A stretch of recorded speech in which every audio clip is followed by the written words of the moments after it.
چادر تھی اس کی سر کے اوپر، وہ اس سے بار بار اپنے آپ کو ڈھانپتی ہوئی نظر آ رہی تھی. ڈر، خوف کچھ بھی نظر نہیں آ رہا تھا اس کے دل میں.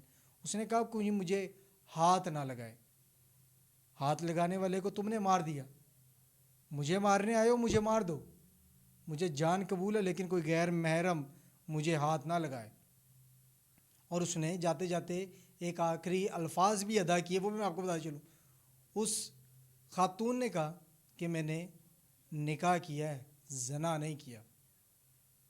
اور جیسے یہ الفاظ ادا کرتی ہے اور وہ اس کا منہ دوسری سائڈ پہ ہوتا ہے، تو میرے پاس ان مردوں کے لیے جو ہے نا کوئی الفاظ نہیں، جو کہ مرد کہنے کے قابل بھی نہیں ہیں، جو غیرت کے نام پہ آج اس نوجوان بیٹی کو قتل کر دیا گیا.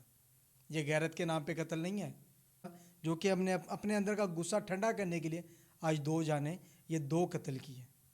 اپنی بیٹی کو اپنے ہاتھوں سے ہی جو ہے 7 سے 8 گولیاں ماری، پاکستان کی بیٹی کو قتل کر دیا گیا. اور تماشائی ادھر کھڑے ہو کے دیکھتے رہیں، لوگ ویڈیوز بناتے رہیں، اور وہ خاتون اپنا پردہ کرتی رہی. اور اس نے صرف یہ کہا کہ کوئی مجھے ہاتھ نہ لگائے، جس مقصد کے لیے مجھے اس جگہ پہ لے